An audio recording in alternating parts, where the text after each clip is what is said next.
Qu'il en soit ainsi, un jardin de paix pour ta famille. Qu'il en soit ainsi, et nous voilà tous ensemble, prêts à faire ta voix. Oui, bonjour mesdames et messieurs, vous qui nous suivez de partout à Kinshasa-Brazzaville, nous avons un réel plaisir de vous savoir très nombreux devant vos petits écrans pour suivre votre émission préférée, Cercle éducationnel et info universitaire.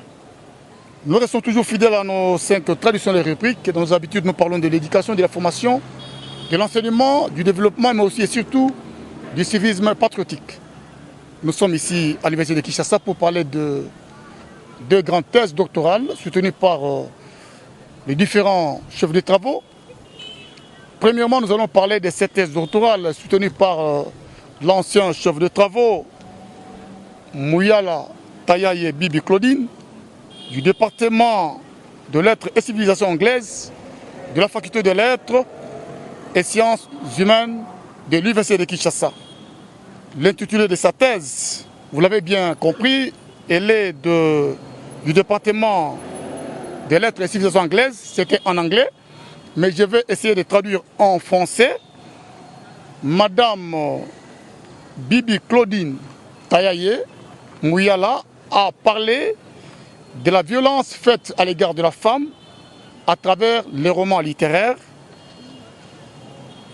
Ces violences faites à la femme sur le plan physique et moral. Elle a ensuite posé des hypothèses et proposé quelques recommandations.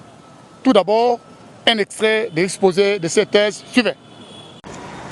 Au cours d'une séance antérieure dans cette salle, il avait été demandé au département d'anglais que les candidats présentent d'abord en français pendant quelques minutes leur travail afin que ceux qui ne connaissent pas l'anglais sachent de quoi il s'agit.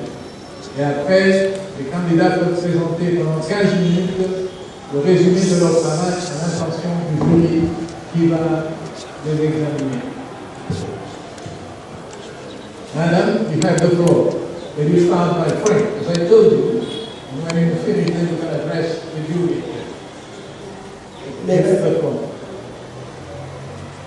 Monsieur le Président pour la parole, Leurs Excellences, Mesdames et Messieurs, bonjour. Bonjour. La dissertation que je vais défendre est intitulée « La violence contre les femmes dans la littérature africaine » avec référence aux œuvres suivantes. Song of Accord, Song of Lawino, One Man, One Wife, Id. C'est-à-dire un homme et une femme, par Aluko, Idou, par une auteure anglaise, nigérienne Flora Nwapa, une femme, la chanson de Lawino et la chanson de Chol par Okot Pil. C'est une étude littéraire, non sociologique. Une étude qui étudie la violence faite aux femmes en Afrique. Pour votre information, la littérature peint de manière imaginaire la vie sociale telle qu'elle est vécue dans la société, par les hommes et les femmes. Ce sont des récits imaginaires. Les recommandations suivantes sont formulées en vue de minimiser les taux de violence à l'égard de la femme. Encourager de plus en plus de filles à faire les études universitaires de manière à occuper de hautes fonctions pour éviter d'être asservies. Encourager les femmes cultivées à occuper des postes de décision, des commandements et des prises de décision en vue de défendre les droits des femmes et combattre l'impunité. Encourager de plus en plus des filles et des jeunes femmes à faire des études de droit pour occuper des fonctions d'avocat, de juge et défendre leurs cas. Solliciter et obtenir l'implication de la première dame, épouse du président de la République, pour qu'elle puisse aussi travailler dans ce domaine. Parce qu'elle est la première patriote pour la réussite de cette opération. Oui, je voudrais vous proposer aussi un moment d'échange entre le récipiendaire et les membres du jury, c'est en anglais, mais pour ceux qui maîtrisent la langue, je vais vous proposer de suivre un extrait du débat entre le récipiendaire et les membres du jury suivant. Today, we have come out with what I would call a perfect doctoral thesis. I'm, however, going to ask you a few questions. We'll go by them, one after another.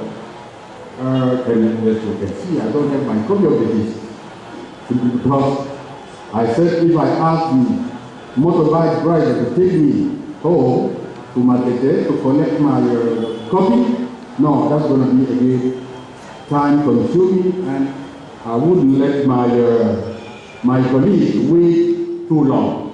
Thank you very much. So, comments and questions are formulated here. They are touching my mind because I know those issues very well for having read and read it many, many times. Thank you, Professor. I'm grateful to you also. You're welcome. I know what you did for me, all of you. Thank you very much. About your question about the source, why did I choose the subject? I told you that first of all, I'm a woman activist, and since many years, I fight against the violence against women. I remember we went to Sun City, and we had to play theaters to show that the men who were there, they don't do anything to promote women when they come back in our country. We were playing, I was the victim during the theater in Sun City. I was weeping in Lingala, in French, in English for the South African, for everyone to know what is lacking in our society. I told you that I'm an activist. Then, I made many researches. I even got a prize from UNESCO on the violence against women. You can check in Google, you put my name, you will find it. I propose a center for women to fight against violence. Le temps fort de cette dissertation doctorale, c'était la proclamation des résultats par les membres du jury. Suivez. Proclamation des résultats. Le jury chargé de procéder à l'organisation de l'épreuve de thèse doctorale en lettres civilisation anglaise a examiné la thèse présentée par la candidate, Madame le chef de travaux Muyala Tayaye Bibi Claudine, en vue de l'obtention du grade de docteur en lettres et civilisation anglaise. Après délibération en huis clos, le jury a pris la décision suivante.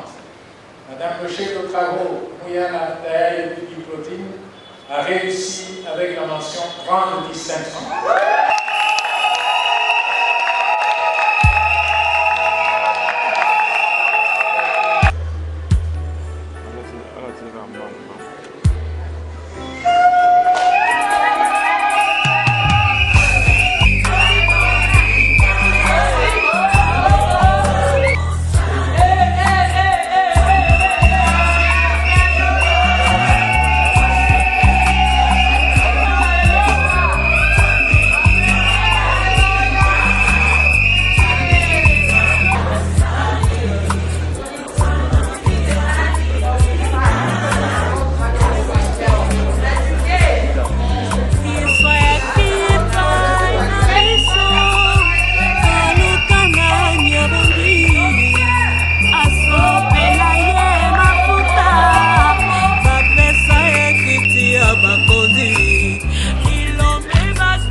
Oui, nous venons d'assister à une thèse dont l'intitulé me sera difficile de reproduire, mais qui a parlé en fait de violences faites à la femme.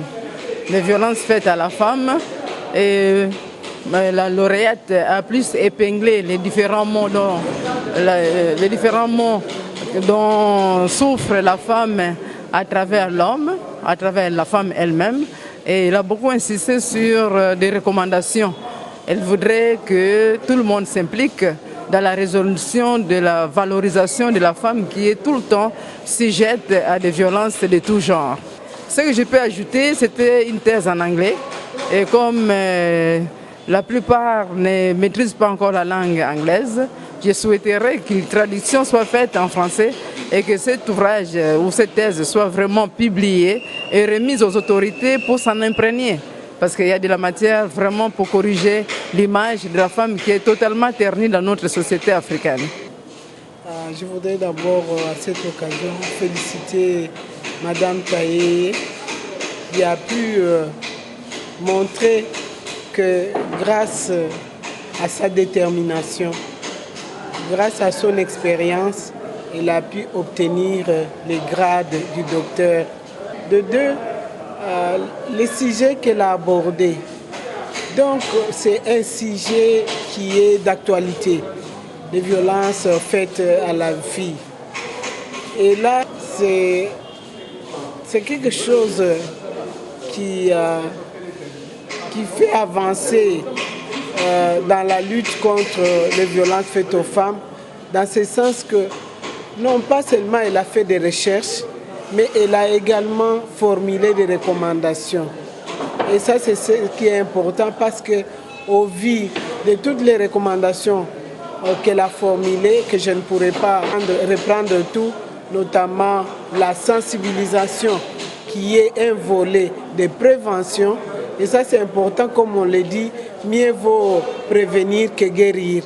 Donc ça, c'est important qu'à partir de toutes ces recommandations, nous allons pouvoir travailler comme ministère du genre, chargé également du volet lutte contre les violences faites aux femmes, pouvoir travailler ensemble et voir comment nous pourrons éradiquer ces fléaux qui sont les violences faites aux femmes. Et surtout dans les milieux universitaires. Donc c'est aussi du fait qu'elle l'a fait ici à l'université de Kinshasa, où aussi il y a aussi des violences. Nous pensons que c'est un travail qui commence, que nous allons faire ensemble avec le corps académique. Et cette thèse a sa spécialité, c'est qu'elle traite de la violence faite contre les femmes à travers le monde entier, et en particulier en Afrique, dans 4 œuvres littéraires. La violence, c'est un problème sérieux qui est répandu dans le monde entier, même les grandes universités en parlent. Vous avez entendu ce que j'ai dit, l'université, le centre mondial, leadership de l'université de New Jersey, reconnaît qu'on doit faire attention et accorder beaucoup d'importance à la violence pour éviter la morbidité et la mortalité des femmes. Donc, les conséquences de la violence faite contre la femme, c'est la morbidité et la mort. Beaucoup de femmes meurent sous l'effet de violence.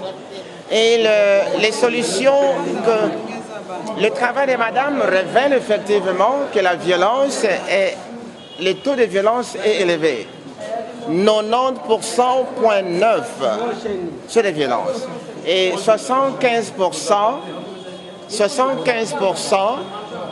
des violeurs sont ceux qui font la violence contre les femmes. Et ce qui est important dans cette thèse, ce sont les résultats qu'elle a trouvés.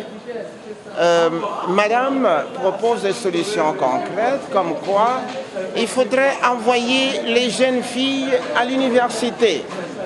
Il faut que les jeunes filles étudient, qu'elles aient un niveau universitaire, capable d'avoir un job pour elles-mêmes et de manière à avoir le respect aussi de mari. Dans ma thèse, j'ai parlé de la violence à l'égard de la femme à travers les romans littéraires. j'ai posé des hypothèses.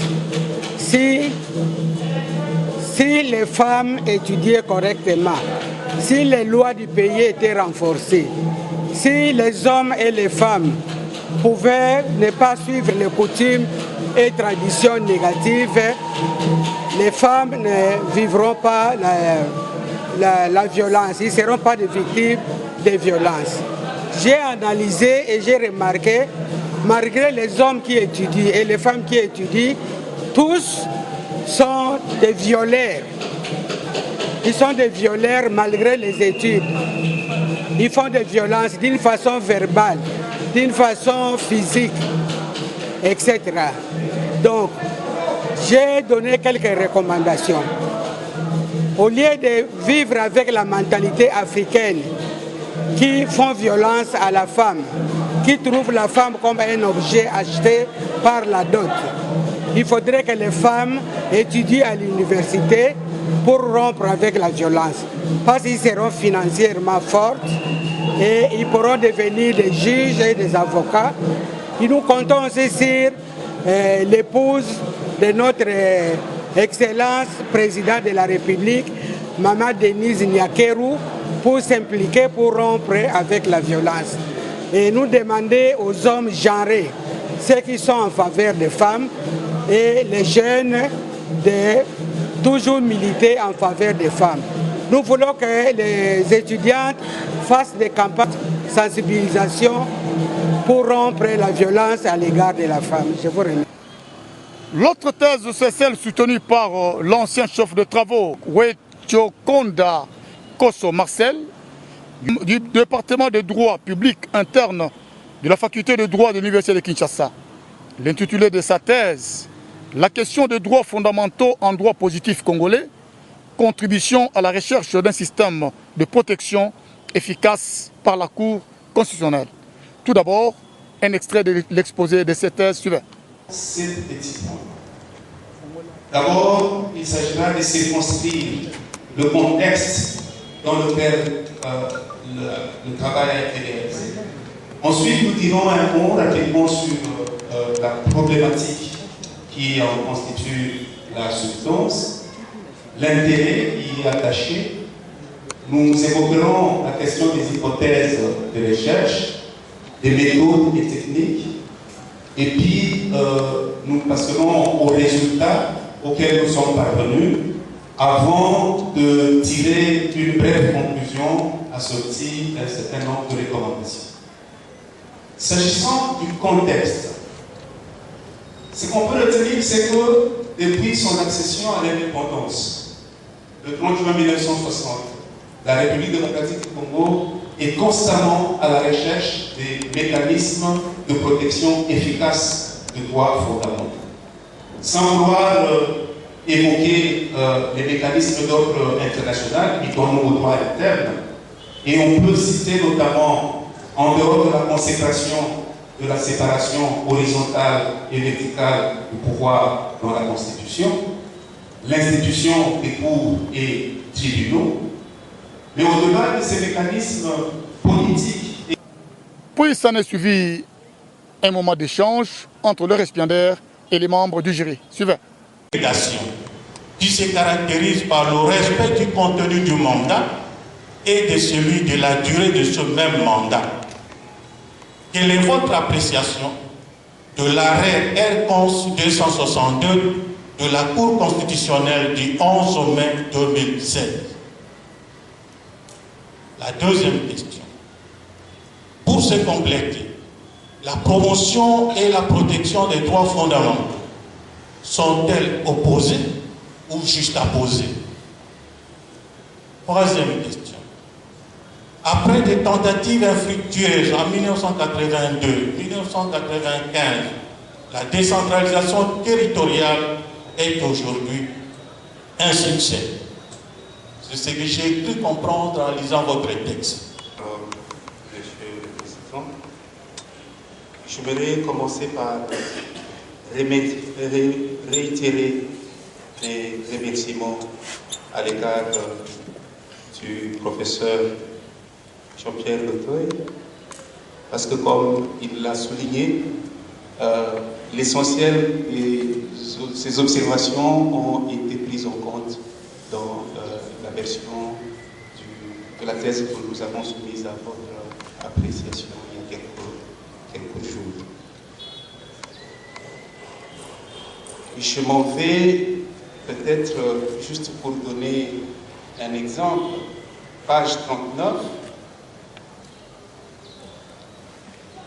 Vous trouvez là, sous la note infrapaginale 191, Chevalier qui dit « Les constitutionnalistes ne feraient-ils pas de la sociologie comme M. Jourdain de la prose sans le savoir ?»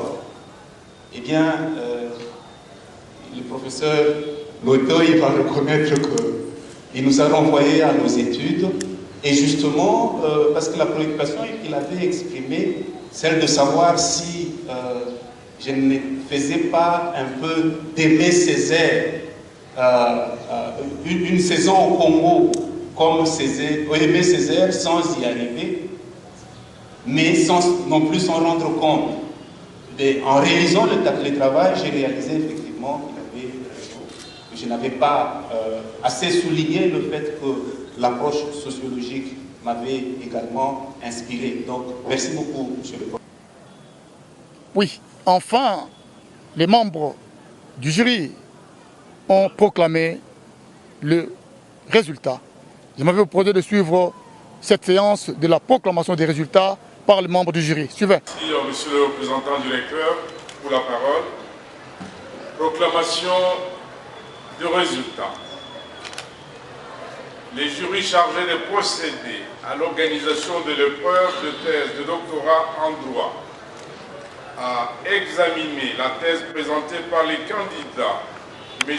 Wetjokonda Kosso en vue de l'obtention du grade de docteur en droit. Après délibération à huis clos, le jury a pris la décision suivante. Monsieur Marcel Wetjokonda Kosso a réussi avec la mention la plus grande distinction.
Bon, d'abord, j'ai un sentiment de satisfaction que Marcel, que j'ai suivi il y a quelques années, ait fait aboutir ses recherches.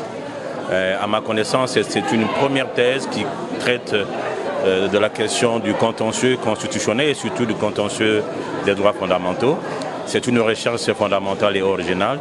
Je pense qu'elle pourrait être utile aussi bien pour la Cour constitutionnelle que pour l'utilisateur de la justice constitutionnelle dans notre pays. Déjà, il est très accessible aux recommandations et aux conseils. Je lui demanderai de tenir allumé le flambeau qui vient d'être allumé aujourd'hui pour que ça ne s'éteigne pas. Il faut retenir que la protection des droits de l'homme ou des droits fondamentaux reste un problème ou une recherche permanente dans l'agir de l'État congolais depuis 1960. Mais jusqu'à présent, nous sommes toujours à la recherche du meilleur instrument, n'est-ce pas, de protection de ces droits fondamentaux. Nous avons eu la loi fondamentale relative aux libertés publiques de 1960. Nous avons eu des chartes, nous avons adhéré à plusieurs protocoles et ratifié plusieurs instruments internationaux. Mais surtout, nous avons mis en place une cour constitutionnelle, cette cour qui était une hantise, n'est-ce pas, dans l'architecture juridictionnelle congolaise en matière de droits de l'homme. Finalement, elle était installée en 2015 et notre candidat a essayé de faire le bilan de cette production pendant 6 ans. Il est arrivé à un bilan très mitigé et il a essayé de faire le diagnostic de ces bilans, pourquoi les tableaux de ces maux, de cette pathologie, et il a essayé de proposer des pistes et des solutions pour que nous soyons vraiment un État de droit, un État protecteur des droits de l'homme. Il s'est agi de dresser le bilan de la protection par la Cour constitutionnelle des droits fondamentaux, identifier les facteurs de ces bilans et sur cette base-là, proposer les pistes des solutions en vue de l'amélioration à l'avenir de la protection des droits fondamentaux par cette juridiction. Le choix du sujet, bon, disons qu'en réalité, les droits fondamentaux sont au centre du droit constitutionnel. Quand vous prenez le droit constitutionnel, institutionnel, c'est-à-dire l'organisation de l'État, le fonctionnement de l'État, toutes ces questions-là sont liées aux droits fondamentaux. Okay? Et malheureusement, chez nous, on a privilégié dans l'étude du droit constitutionnel beaucoup d'autres questions et pas celles des droits fondamentaux. Et donc c'était un défi en ce qui nous concerne d'apporter notre contribution en focalisant notre attention sur cette question centrale de droit constitutionnel. Ce que je propose pour améliorer la protection des droits fondamentaux, c'est d'intervenir à la fois sur la Cour constitutionnelle elle-même. Ça veut dire que la Cour constitutionnelle devrait être animée par des juges mieux outillés en matière de contentieux constitutionnel, en matière de droits fondamentaux, mais également ces juges constitutionnels devraient bénéficier d'un cadre adéquat en termes de ressources matérielles, infrastructures, bibliothèques, personnel d'appoint, rémunération, ainsi de suite. Ça, c'est en ce qui concerne la Cour constitutionnelle elle-même. Mais au-delà de la Cour constitutionnelle, si on veut améliorer la protection des droits fondamentaux, il faut également tenir compte de l'environnement fonctionnel de la Cour constitutionnelle. Ça veut dire porter l'attention sur tous les acteurs du procès constitutionnel. Les justiciables, s'ils ne connaissent pas leurs droits, eh bien, ils ne vont pas saisir le juge constitutionnel. S'ils ne connaissent pas la procédure requise en la matière, ils peuvent peut-être prendre le courage de saisir le juge constitutionnel, mais ils vont le faire de manière maladroite. Vous voyez? Donc, ce que je propose en gros, c'est d'introduire des ajustements à tous ces niveaux-là liés au procès constitutionnel. Oui, c'est sur cette note que nous mettons un point final à notre émission de ce jour. Si vous avez aimé, dites un grand merci à tous nos héros dans l'ombre. Augustin Malumba était derrière la caméra. Jetro Manzanza a assuré la réalisation. Nous vous demandons de nous suivre aussi à travers notre chaîne YouTube. Tapez seulement Cercle éducationnel et info universitaire et vous ne serez jamais déçus. Quant à moi, je vous dis au revoir. On se retrouve à notre prochain numéro.